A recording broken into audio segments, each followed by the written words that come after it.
జై గురుదత్త శ్రీ గురుదత్త. దేశమును ప్రేమించుమన్నా మంచి అన్నది పెంచుమన్నా ఒట్టి మాటల్ కట్టిపెట్టోయ్ గట్టిమేల్ తలపెట్టవోయ్. ఉపయోగం లేని ఊకదంపుడు ఉపన్యాసాలు ఎన్నాళ్ళు వింటాం మనం? ఉత్తేజాన్ని నింపే వాతావరణం కావాలి మనకు జ్ఞానం కావాలి. కానీ జ్ఞానం లేని ఉద్రేకము అనవసరం.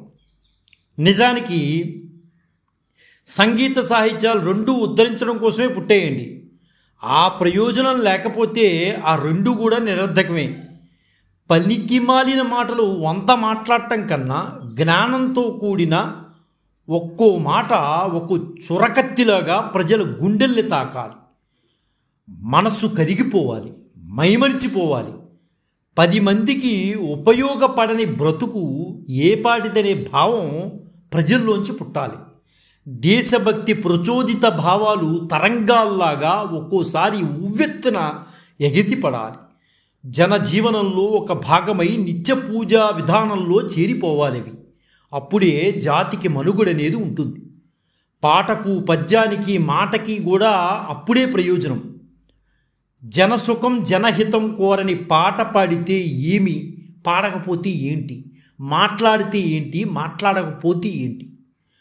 మన మహాకవులంతా కూడా నా ఇల్లు నా పొల్లు నా ఆస్తి నా కుటుంబం అనుకుంటూ బతకలేదండి. మహాకవులందరూ కూడా మనం మన కుటుంబం మన జాతి అంటూ పాడేసి ఈ లోకం నుంచి వారు వెళ్ళిపోయారు, నిష్క్రమించేశారు.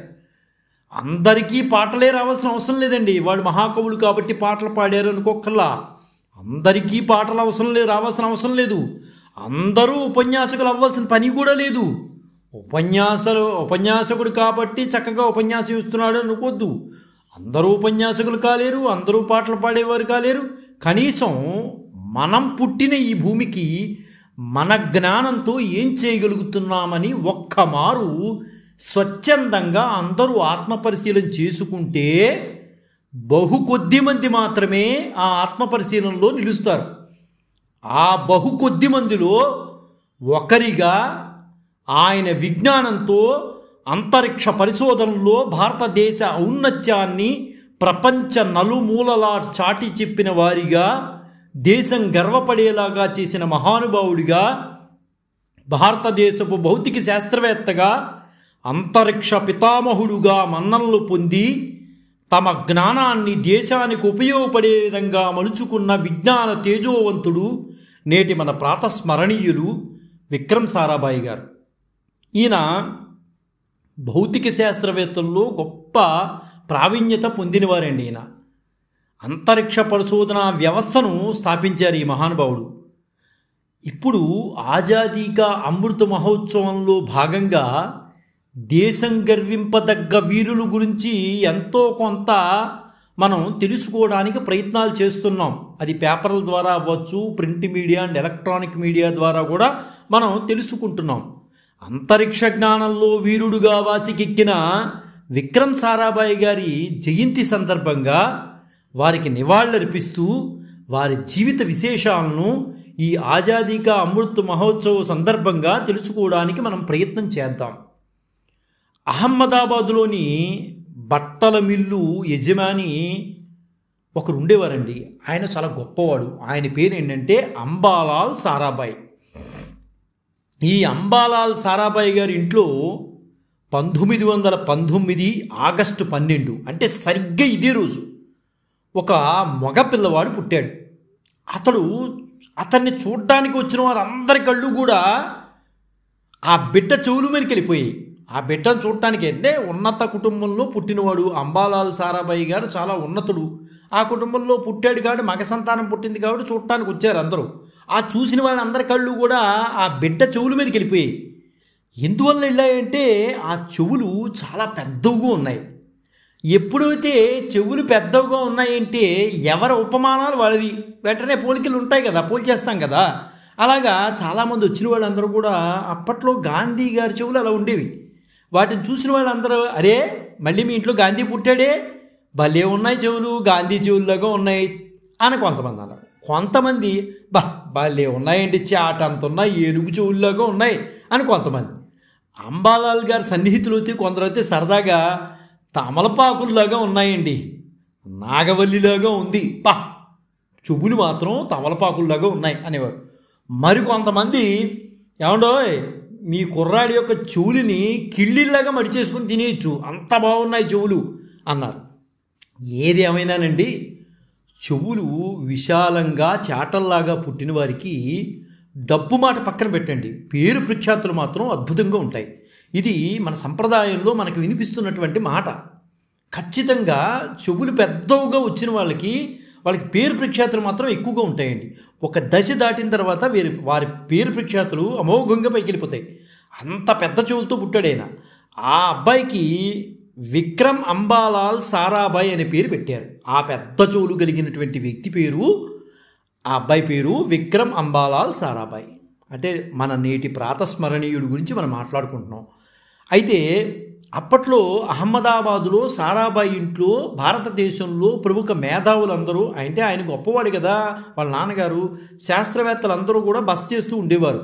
జగదీష్ చంద్రబోస్ గారు, సివి రామన్ గారు, తత్వవేత్త అయినటువంటి జిడ్డు కృష్ణమూర్తి గారు లాంటి ఎందరెందరో మహానుభావులు వచ్చి వాళ్ళ ఇంట్లో ఆతిథ్యం పుచ్చుకునేవారు. అయితే 1920లో రవీంద్రనాథ్ ఠాగూర్ గారు అహ్మదాబాద్ వచ్చారు. ఠాగూర్ గారు ఆయన విశ్వకవి కదండి, ఆయన చూడంగానే ఎవరినైనా చెప్పేయగలడు, ఆ ముఖ కవళికలు చూసి వాళ్ళ భవిష్యత్తు చెప్పేయగలడు. ఆయనకు అంత అద్భుతమైన జ్ఞానం భగవంతుడు ఇచ్చారు. ఠాగూర్ గారు మొహం చూడగానే భవిష్యత్తు చెప్పేటటువంటి జ్ఞానం ఆయనలో ఉంది. సరే, పిల్లవాడుగా ఉన్న విక్రమ్ని ఆయన దగ్గరికి తీసుకొచ్చారు. వీళ్ళ ఇంటికి రాగానే ఠాగూర్ గారు ఆ విక్రమ్ అని పేరు పెట్టారు కదా, ఆ విక్రమ్ యొక్క నుదురు చూశారు. ఆ నుదురు చూస్తే చాలా విశాలంగా ఉంది, చెవులు విశాలంగా ఉన్నాయి, నుదురు విశాలంగా ఉంది. ఇలా ఉంటే పేరు ప్రఖ్యాతులు అద్భుతంగా ఉంటాయండి. ఇది తిరిగి చూసుకోకల్లా, అది మనం ఒక పుస్తకంలో రాసుకోవచ్చు కూడా ఈ మాటని. నుదురు విశాలంగా ఉండి చెవులు విశాలంగా ఉంటే పేరు ప్రఖ్యాతులు అలా మారు మోగిపోతాయి అన్నమాట. విశాలంగా నుదురు చూస్తూ అలా ఉండిపోయాడు ఆయన ఠాగూర్ గారు. ఉండిపోతూ ఈ పిల్లవాడు ఒకరోజు చాలా పెద్ద పని చేస్తాడు, అది దేశం గర్వింపదగ్గ పని చేస్తాడు అని అన్నాడు. అయితే అక్కడ ఉన్న వారందరూ కూడా ఠాగూర్ గారు సహజంగా ఎవరిని పొగడరండి, ఆయన విశ్వకవి, ఆయన ఎవరిని కూడా పొగడరు, చాలా స్పష్టంగా మాట్లాడతాడు. ఏం మాట్లాడినా నిర్మోహమాటంగా మాట్లాడతాడు. ఆయన ఈ కుర్రవాడు దేశం గర్వింపదగినటువంటి పెద్ద హోదాలోకి వెళ్తాడు, పెద్ద పని చేస్తాడు అన్నాడు. అక్కడ ఉన్న వాళ్ళందరూ ఆశ్చర్యపోయి ఒకసారి ఆయన అలా చూశారు. అయితే విక్రమ్ సారాభాయ్ గారి తల్లిదండ్రుల పేర్లు అంబాలాల్ సారాభాయ్, సరళాదేవి. ఈ సరళాదేవి గారి పూర్వనామం ఏంటంటే రేవా అనే పేరు ఉంది, తర్వాత మార్చుకున్నారండి సరళాదేవి. అయితే వారికి అంటే అంబాలాల్ సారాభాయ్, సరళాదేవి గారికి 8 మంది సంతానంలో విక్రమ్ సారాభాయ్ గారు ఒకరండి. అయితే వీరిది సంపన్న వ్యాపారస్తుల కుటుంబం అనే చెప్పుకోవాలి. ఈ విక్రమ్ సారాభాయ్ గారి తండ్రి అంబాలాల్ గారు అహ్మదాబాదులో పేరు పొందినటువంటి గొప్ప పారిశ్రామికవేత్త. అహ్మదాబాదులో కాలికో మిల్లుతో ప్రారంభించిన అంబాలాలకు బీహార్లో పంచదార కర్మాగారము, తూర్పు బెంగాల్ అంటే ఇప్పుడు ప్రస్తుతం బంగ్లాదేశ్ అండి, అందులో రైల్వే లైను, టిబెట్ నుంచి ఎద్దుల మీద జూలు దిగుమతి చేసే వ్యాపారము, తూర్పు ఆఫ్రికాలో పత్తి ఉడికే కర్మాగారం, లండన్ కార్యాలయం వంటి ఎన్నో సంస్థలు, వ్యాపారాలు ఈయనకు ఉండేవి అంబాలాల్ గారికి. విక్రమ్ పుట్టినాటికే ఆయన కుటుంబం అహ్మదాబాదులో అత్యున్నత సంపన్నుల కుటుంబంగా ఉండేది. అయితే ఆ అత్యంత సంపన్నులైన వర్తకులు ఉండే షాహీబాగ్ ప్రాంతంలో 21 ఎకరాలు విస్తరించిన రిట్రీట్ అన్న బంగ్లాలో వీరు నివసించేవారు. విక్రమ్ సారాభాయ్ గారి కుటుంబం వీరు దేనికి సంబంధించిన వారంటే దాసశ్రీమాలి శాఖకి చెందినటువంటి జైనులండి, జైను సాంప్రదాయం కలిగినటువంటి వాళ్ళు వీరు. ఆయన 8 మంది పిల్లలను చదివించడానికి విక్రమ్ సారాభాయ్ తల్లి మాంటిసోరీ తరహాలో ఒక ప్రైవేటు పాఠశాలను ఏర్పాటు చేసింది. 8 మందిని చదివించాలంటే వాళ్ళందరినీ పంపిస్తూ ఉంటే సరిపోదని చెప్పి మాంటిసోరీ తరహా ఒక ప్రైవేటు పాఠశాలను ఏర్పాటు చేసింది. వీరి కుటుంబం స్వాతంత్రోద్యమంలో క్రియాశీలకంగా పాల్గొంటూ ఉండడం వలన మహాత్మా గాంధీ, మోతీలాల్ నెహ్రూ, రవీంద్రనాథ్ ఠాగూర్, జవహర్లాల్ నెహ్రూ మొదలైన వారందరూ కూడా, ప్రముఖులందరూ కూడా వీరింటికి వస్తూ ఉండేవారు. వారు వచ్చిన వారందరూ కూడా ఈ విక్రమ్ను చూసేటప్పుడు, అంటే విక్రమ్ సారాభాయ్ గారిని చూసేటప్పటికి అసలు ఆశ్చర్యపోయేవారు, అంత ఉన్నతంగా కనిపించేవాడు. అదేవిధంగా విక్రమ్ సారాభాయ్ గారు కూడా వచ్చిన వ్యక్తుల వ్యక్తిత్వాన్ని ఎంతగానో ప్రభావితం చేసేయని అనుకోవాలి. ఎందువల్లంటే గొప్ప గొప్ప వ్యక్తులు వీళ్ళ ఇంటికి వచ్చేవారు. వాళ్ళని చూసి ఈయన కూడా ఎలా ఉండాలి ఏంటి అనేది నేర్చుకున్నాడు. అహ్మదాబాదులోని గుజరాత్ కళాశాలలో మెట్రిక్ విద్యను పూర్తి చేసుకున్నాడు విక్రమ్ సారాభాయ్ గారు. తర్వాత చదువుల కోసం ఇంగ్లాండ్లోని కేంబ్రిడ్జ్ విశ్వవిద్యాలయానికి వెళ్ళారు. 1940 సంవత్సరంలో అక్కడ న్యాచురల్ సైన్స్లో ట్రిపోస్లో ఉత్తీర్ణులయ్యారు. ఆ సమయంలో రెండో ప్రపంచ యుద్ధం ప్రారంభం కావడంతో భారతదేశానికి తిరిగి వచ్చేసినటువంటి విక్రమ్ సారాభాయ్ గారు బెంగళూరులో ఇండియన్ ఇన్స్టిట్యూట్ ఆఫ్ సైన్స్లో సర్ సివి రామన్ పర్యవేక్షణలో కాస్మిక్ కిరణాలపై పరిశోధన మొదలుపెట్టారు ఈయన మహానుభావుడు. తదనంతరం రెండో ప్రపంచ యుద్ధం ముగిసిన తర్వాత 1945 సంవత్సరంలో తిరిగి కేంబ్రిడ్జ్ యూనివర్సిటీకి వెళ్ళి పిహెచ్డి పట్టాను సాధించుకుని మళ్ళీ 2 ఏళ్ల తర్వాత అంటే 1947లో తిరిగి భారతదేశం వచ్చేసారు. 1957లో రష్యా మొట్టమొదటి శాటిలైట్ అయినటువంటి స్పుత్నిక్ను ప్రయోగించినప్పుడు భారత భవిష్యత్ అవసరాలకి శాటిలైట్ అవసరం గురించి ఎంతో విషయ సేకరణ చేయడమే కాకుండా ఆ శాటిలైట్ యొక్క ఆవశ్యకతను అప్పటి ప్రధానమంత్రి అయినటువంటి జవహర్లాల్ నెహ్రూ గారికి వివరించి ఆయన ఒప్పించారు మన సారాభాయ్ గారు. ఆ తరువాత 1962లో భారత అణుశక్తి వ్యవస్థ పితామహుడైన హోమీ బాబా పర్యవేక్షణలో Indian national committee for space research centre ఆయన ఏర్పాటు చేశారు. తదనంతరం ఆయన ఆదర్శాలకు అనుగుణంగానే ఇస్రో ఎన్నో విజయాలను సాధించి భారతదేశ ఖ్యాతిని ఇనుమడింపజేసిందనే చెప్పుకోవాలి. సరే, ఇంకా భారత అంతరిక్ష రంగ పితామహుడుగా కీర్తి గడించినటువంటి సారాభాయ్ గారు సేవలకు గుర్తింపుగా భారత ప్రభుత్వం ఆయన్ని అనేక రకాలుగా సత్కరించిందండి. 1962లో శాంతి స్వరూప్ పట్నాకర్ అవార్డుని ఆయనకి ఇచ్చింది. 1966లో పద్మభూషణ్ అవార్డు సత్కరించింది ఈయనకి. జాతీయ స్థాయిలో అంతర్జాతీయంగానూ అర్థవంతమైన పాత్ర పోషించగలగాలంటే ఆధునిక శాస్త్ర విజ్ఞానానికి మానవ సమాజ సమస్యల పరిష్కారానికి ఉపయోగించుకోవడంలో మనం ఎవ్వరికీ తీసిపోకుండా ఉండాలని చెప్పి ఆ దిశగా కృషి చేసినటువంటి మహానుభావుడు విక్రమ్ సారాభాయ్ గారే. గ్రామీణ ప్రజల కోసం ఉపగ్రహాలను రూపొందించడం విక్రమ్ సారాభాయ్ గారి వ్యూహంలో ప్రధానమైందిగా ఉండేదండి. సాంకేతిక పరిజ్ఞానం ఉపయోగాన్ని సామాన్యులకి అందుబాటులో తీసుకురావాలని ప్రయత్నం చేశాడు ఈయన. అప్పుడే మన దేశంలో ఎన్నో సమస్యలు పరిష్కరించవచ్చని సారాభాయ్ గారు తోటి శాస్త్రవేత్తలకు కూడా చెప్పేవారు. మన విజ్ఞానం అనేది సామాన్యుడికి కూడా అందాలి, ఆ విధంగా మనం వెళ్ళాలి అని చెప్పి మిగతా తోటి శాస్త్రవేత్తలకు కూడా ఆయన ఉపదేశించేవారు. సహజ వనరులు వివరాలు సేకరించి పరిజ్ఞానాన్ని రూపొందించడం, రిమోట్ సెన్సింగ్ అవసరమైన సాధనాలను ఏర్పాటు చేసుకోవడం అనేవి అందులో కీలక భాగాలుగా పెట్టుకున్నారు. ఈ రంగాలను ఎలా ఉపయోగించుకోవాలి, అంతరిక్షంలోనికి మానవులు ఎలా పంపాలి, సంప్రదాయ పద్ధతులు ఉన్న వ్యవస్థల్లోనికి అంతరిక్ష వ్యవస్థను ఎలా కలపాలి అన్న విషయాలన్నీ విక్రమ్ సారాభాయ్ గారి వ్యూహాల్లో భాగాలుగా ఉండేవండి. నిరంతరం ఎప్పుడు కూర్చున్నా దీని గురించి ఆలోచించేవారు మహానుభావుడు. విక్రమ్ సారాభాయ్ గారి కుటుంబ విషయానికి వస్తే ఈయన భార్య పేరు మృణాలిని సారాభాయ్. ఆమె మంచి సాంప్రదాయ నర్తకండి, గొప్ప నర్తకే ఆవిడ. అప్పట్లో వీరి పెళ్ళి చెన్నైలో జరిగింది. అయితే వీరి పెళ్ళికి విక్రమ్ సారాభాయ్ గారి తరఫున బంధువులు ఎవరు కూడా రాలేకపోయారండి. ఎందువల్లంటే ఆ రోజుల్లో క్విట్ ఇండియా ఉద్యమంలో వాళ్ళందరూ బిజీగా ఉండడం వల్ల ఎవరూ హాజరు కాలేకపోయారు. అయితే మన విక్రమ్ సారాభాయ్ గారికి మృణాలిని గారికి ఒక బిడ్డ ఉన్నారు. ఆమె పేరు మల్లికా సారాభాయ్. ఈమె కూడా మంచి నర్తకండి. కొడుకు కూడా ఉన్నారు, ఆయన పేరు కార్తికేయ. సరే, విక్రమ్ సారాభాయ్ గారు చాలా కష్టపడేటటువంటి మెంటాలిటీ అండి. చిన్నప్పటి నుంచి కూడా ఆయన శాస్త్రవేత్తే కాదండి, ఒక కోణంలోనూ చూడకూడదు. ఆయన శాస్త్రవేత్తగా చూస్తే మనకు అలాగే కనిపిస్తుంది, కానీ ఆయనలో ఒక మంచి అడ్మినిస్ట్రేటర్ కూడా ఉన్నారు. ఎందుకంటే ఆయన దగ్గర పనిచేసే వాళ్ళకి ఆయన చెప్తూ ఉండేవారు, నీ టెన్షన్ నువ్వు తగ్గించుకోవాలి, అప్పుడే నువ్వు పనిని సక్రమంగా చేయగలుగుతావు, నువ్వు టెన్షన్తో పని చేయలేవు. దానికి ప్రధాన కారణం నేనే. టెన్షన్ తగ్గించుకోవడానికి ఆయన ఎప్పుడు సంగీతం వినేవారండి, పాటలు వినేవారు. ఆయన దగ్గర గ్రామ్ఫోన్ రికార్డులు భారీ కలెక్షన్స్గా ఉండేవి. ఎప్పుడైనా ఆయన కొంచెం మనసు ఇబ్బందిగా ఉంది అనుకుంటే వెంటనే కుందన్లాల్ సెహగల్ పాడినటువంటి పాట పెట్టేసుకునేవాడు. ఆయనకి కుందన్లాల్ సెహగల్ అంటే చాలా ఇష్టం, ఆ పాటలు అంటే. ఆయనకి ఇంకొక గమ్మత్తైన విషయం ఏంటంటే, ఇది చిన్నపిల్లాడి మనస్తత్వం ఏంటో తెలియదు కానీ ఆయనకి ఒకటంటే బాగా ఇష్టం. ఏంటంటే విజిల్ వేయడం అంటే ఇష్టం. ఎవరన్నా విజిల్ వేస్తున్నారంటే ఆయన వెళ్ళి చూసేవాడు, ఎంత పనిలో ఉన్నా సరే. ఆయనకి చిన్నప్పటి నుంచో అదొక అలవాటు. విజిల్ వేస్తుంటే ఆ వ్యక్తి ఇంకా ఆయన అలా చూసేవారు అనమాట, అంత ఇష్టం అనమాట. అయితే ఇంకొకటి ఏంటంటే ఆయనకి ఇష్టమైన మాటలో చెప్పుకోవాలంటే ఆయన మెట్లు చెప్పులతో ఎక్కేటప్పుడు ధ్వని చేస్తూ ఎక్కేవారు ఆయన. అదొక ఆనందం ఆయనకి. మెట్లు ఎక్కేటప్పుడు సాఫీగా సౌండ్ లేకుండా ఎక్కేవాళ్ళు ఉంటారు, కానీ ఈయన మెట్లు ఎక్కుతుంటే ధ్వని వస్తూ వెళ్ళేవారు అనమాట ఆయన. అంటే వెంటనే ఆ ల్యాబ్లో పనిచేస్తున్నవారు విక్రమ్ సారాభాయ్ గారు వచ్చేస్తున్నారు అని సంకేతంగా అవ్వవచ్చు, లేదా ఆయనకి ఇష్టంగా ఉండి నడవచ్చు, చెప్పలేమండి.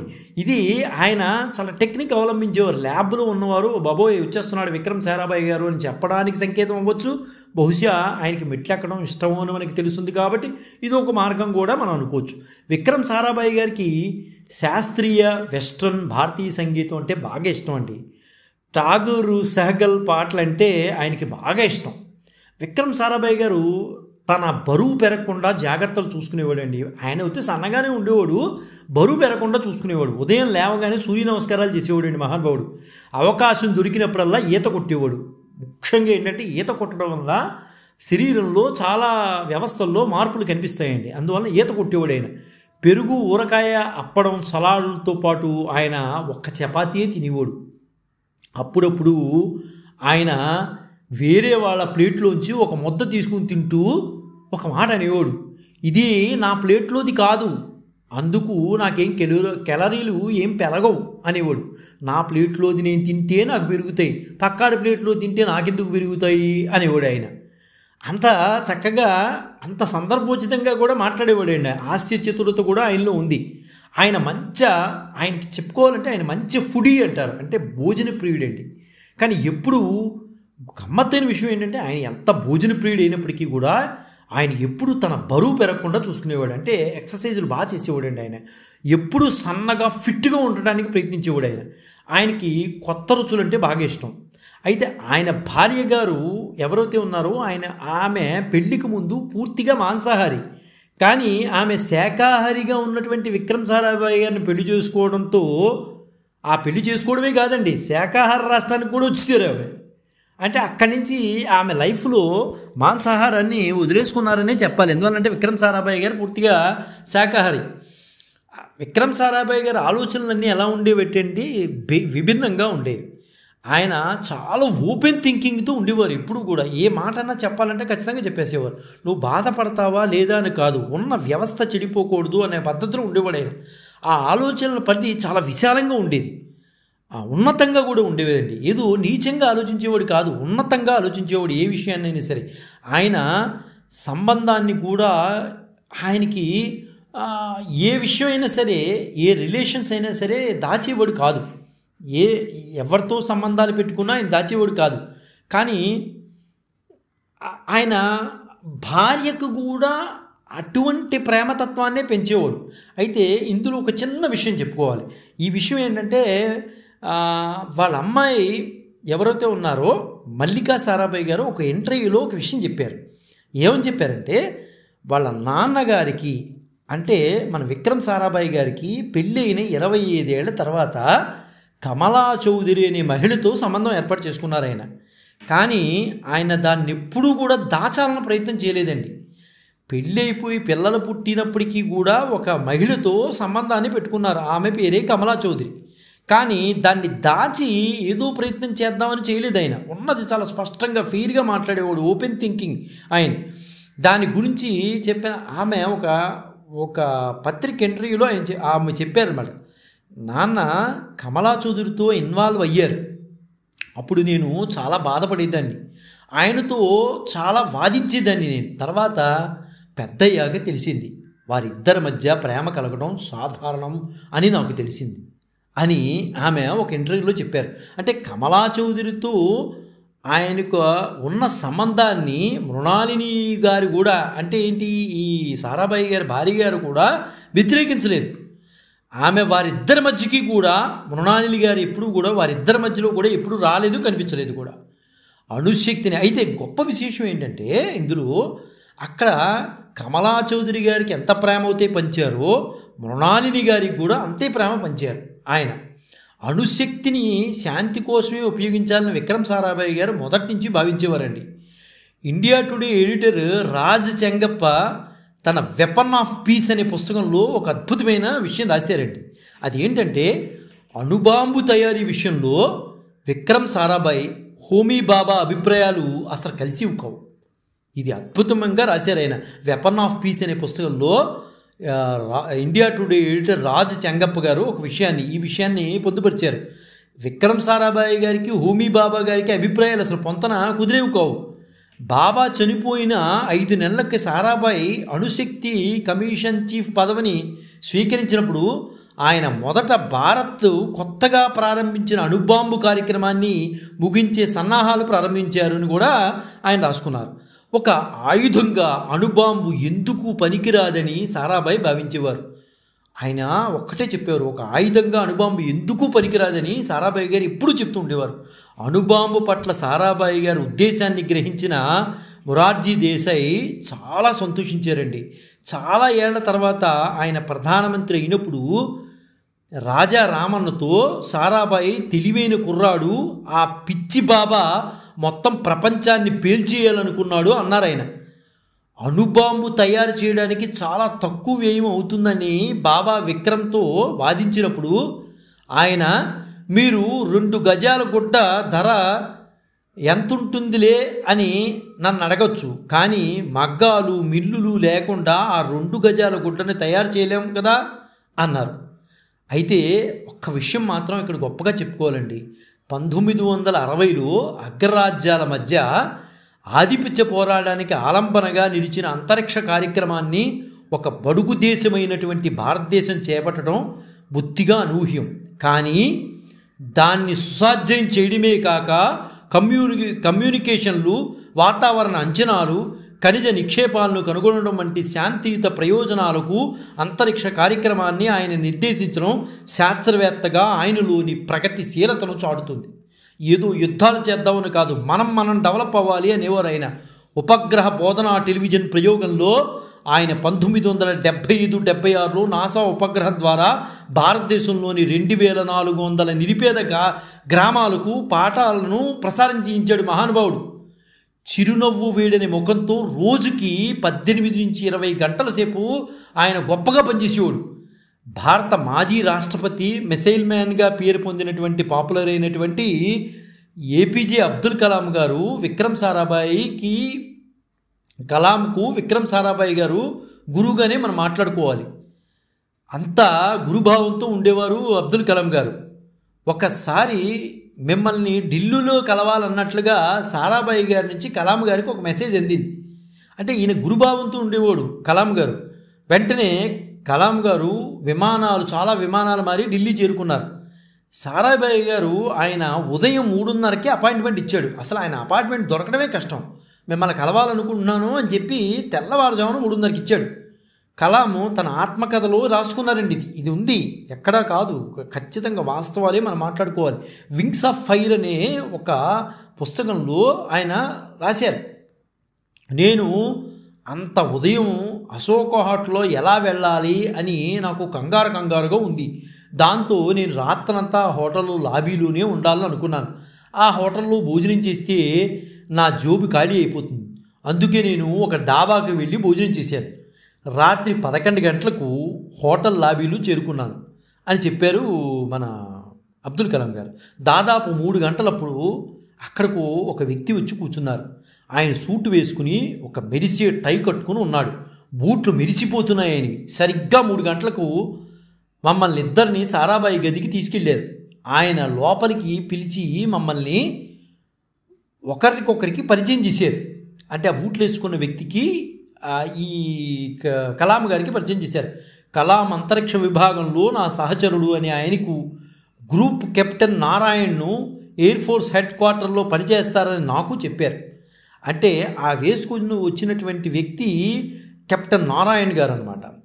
కాఫీ తాగక డాక్టర్ సారాభాయ్ మా ఇద్దరికి కూడా ర్యాకెట్ అసిస్టెడ్ టేక్ ఆఫ్ అంటే ర్యాటో గురించి తన ప్లాన్ చెప్పారు. దీని సాయంతో భారత యుద్ధ విమానాలు హిమాలయాల్లో చిన్న రన్వేపై కూడా సమర్థవంతంగా టేకాఫ్ అవుతాయి అన్నారు ఆయన. కాసేపటి తర్వాత ఆయన మమ్మల్ని ఇద్దరిని కారులో కూర్చోమని చెప్పారు. ఇద్దరిని తనతో పాటు ఫరీదాబాద్లో ఉన్నటువంటి తిల్పత్ రేంజ్కి తీసుకెళ్లారు. నేను పరిశోధన కోసం మీకు ఒక ర్యాకెట్ అందుబాటులో ఉంచితే మీరు 18 నెలల్లో దాన్ని స్వదేశీ వెర్షన్ తయారు చేసి మన HF-24 విమానానికి ఫిట్ చేయగలరా అని ఒక టీచర్ లాగా అడిగారు. సరే, మేమిద్దరం కూడా అది సాధ్యమే అన్నాం.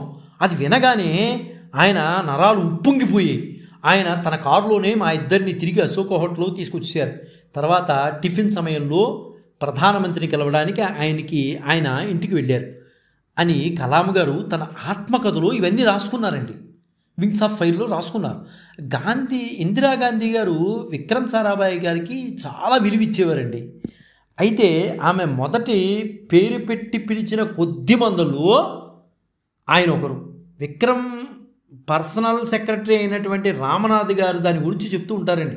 ఇందిరాగాంధీ ఎప్పుడు కూడా అహ్మదాబాద్ వచ్చినా నగరంలో దొరికే ఎర్ర గులాబీలతో ఒక బొకే తయారు చేయించడం నా పని అని రామనాథ్ గారు చెప్పారు, సారాభాయ్ గారి యొక్క ఇది. అయితే దాన్ని విక్రమ్ సారాభాయ్ గారు స్వయంగా తన చేతుల మీదుగా ఇందిరాగాంధీ గారికి ఇచ్చేవారు.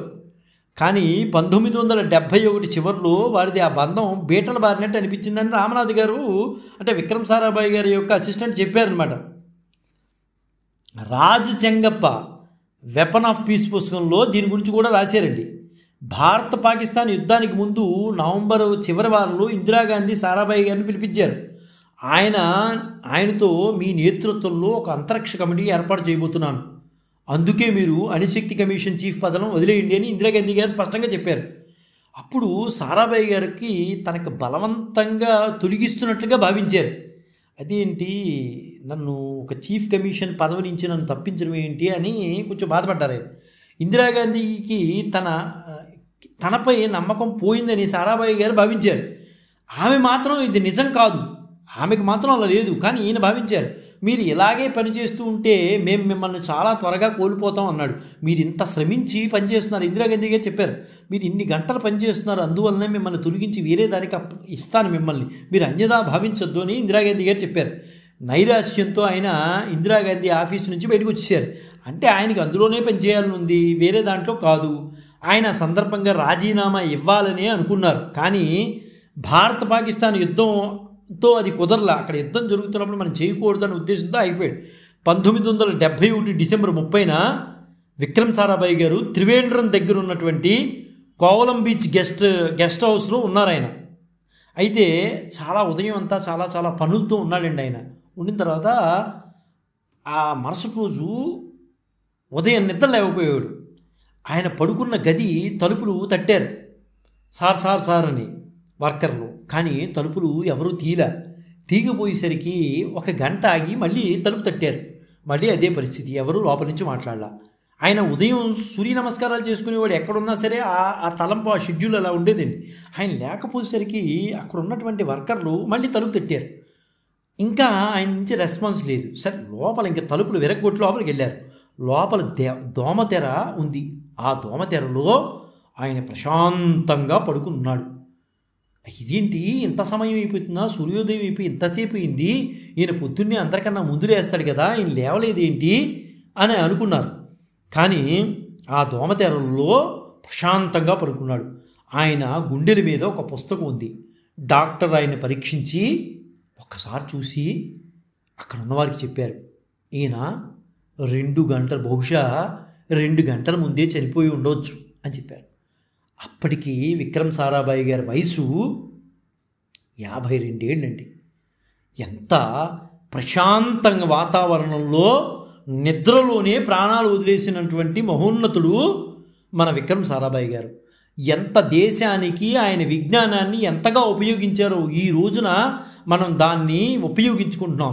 ఈరోజు మనం ఇళ్లల్లో కూర్చుని కేబుల్ టీవీలు చూస్తున్నామంటే అది ఎవరి పుణ్యం అనుకుంటున్నారు? కేవలం విక్రమ్ సారాభాయ్ గారికి మనం కృతజ్ఞతలు చెప్పుకోవాలి, ఖచ్చితంగా చెప్పుకోవాలండి. నాసాతో వారు జరిపినటువంటి సంప్రదింపుల ఫలితంగానే 1975లో శాటిలైట్ ఇన్స్ట్రక్షనల్ టెలివిజన్ ఎక్స్పెరిమెంట్ సైట్ను ప్రారంభించడం వల్ల ఇండియాలో కేబుల్ టీవీ ప్రసారమైంది. అంటే ఈ రోజున మనం కేబుల్ టీవీలు చూడగలుగుతున్నాం అంటే ఆ పుణ్యం ఎవరి వల్ల అంటే విక్రమ్ సారాభాయ్ గారి వల్లే అని మనం ఖచ్చితంగా మనం మాట్లాడుకోవాలండి. Ahmedabad textiles industry research association, center for environmental planning and technology వంటి పెద్దమైన సైంటిఫిక్ సంస్థలను స్థాపించడమే కాకుండా నాణ్యమైన విద్యా వ్యాప్తికి అహ్మదాబాదులో ఇండియన్ ఇన్స్టిట్యూట్ ఆఫ్ మేనేజ్మెంట్ అనే సంస్థను ప్రారంభించడంలో ప్రముఖ పాత్ర వహించాడు విక్రమ్ సారాభాయ్ గారు. ఈ రోజున ఆ సంస్థ మేనేజ్మెంట్ విద్యను అందించే సంస్థల్లో అగ్రగామిగా నిలిచింది. అందులో సీటు రావడం అంటే ఆషామాషి వ్యవహారం కాదు. ఈ విధంగా భారతదేశ శాస్త్ర ప్రగతికి, అంతరిక్ష పరిశోధనలకు మూలపురుషుడిగా చరిత్రలో సుస్థిర స్థానం సంపాదించుకున్న మహానుభావుడు ఎవరయ్యా అంటే మన విక్రమ్ సారాభాయ్ గారు. ఆయన ఎంత కష్టపడితే ఆ స్థాయికి వెళ్ళగలిగాడు. ఏదో పనికిమాలిన మాటలు మాట్లాడుతూ కాలక్షేపం చేసేవాడు కాదు. ఏం మాట్లాడినా చాలా స్పష్టంగా చెప్పేవాడు. ఆయన కష్టాన్ని నమ్ముకున్నటువంటి వ్యక్తి. అందుకనే మన సంప్రదాయం ఒక విషయాన్ని చాలా ఖచ్చితంగా చెప్తుందండి. ఏం చెప్తుందంటే ఉద్యమ సాహసం ధైర్యం బుద్ధిశక్తి పరాక్రమ షడేతే యత్ర వర్తంతే తత్ర దేవ సహాయకృత్. ఉద్యమ సాహసం ధైర్యం బుద్ధిశక్తి పరాక్రమ షడేతే యత్ర వర్తంతే తత్ర దేవ సహాయకృత్. ప్రయత్నము, సాహసము, ధైర్యము, సద్బుద్ధి, శక్తి, పరాక్రమం, ఈ 6 గుణాలు ఎవరి వద్ద స్థిరంగా ఉంటాయో వారికి దైవం కూడా సహాయం చేస్తాడు అని చెప్తున్నాడు.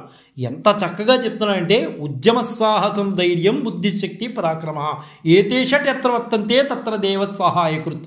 ఈ 6 లక్షణాలు ఎవరి దగ్గర అయితే ఉంటాయో, ప్రయత్నం చేయడం, సాహసం చేయడం, ధైర్యం చేయడం, సద్బుద్ధిని కలిగి ఉండటం, శక్తి కలిగి ఉండటం, పరాక్రమం ఉండటం, ఈ 6 లక్షణాలు ఎవరి దగ్గర అయితే ఉంటాయో వారికి మట్టుకే భగవంతుడు సహాయకారిగా నిలుస్తాడు అంటున్నారు. బహుశా విక్రమ్ సారాభాయ్ గారికి ఈ 6 లక్షణాలు ఉన్నాయనుకుంటా. అందుకనే వారు చేసే ప్రతి ప్రయత్నంలో కూడా భగవంతుడు వారికి సహకరించి ఈ రోజున ఉన్నతమైన వ్యక్తిగా, భారతదేశంలో ఒక ఉన్నతమైన వ్యక్తిగా ఆయన నుంచోపెట్టాడంటే భగవంతుడు ఈ 6 లక్షణాలు ఖచ్చితంగా ఆ వారిలో ఉండి తీరాలని అనుకుంటూ ఈరోజు వారి జయంతి సందర్భంగా ఆ మహానుభావుడికి నివాళులర్పిస్తూ జై గురుదత్త, శ్రీ గురుదత్త, శ్రీపాద శ్రీవల్లభ చరణదాసుడు, మానికొండ రాజశేఖర శర్మ, రాజమహేంద్రవరం. స్వస్తి.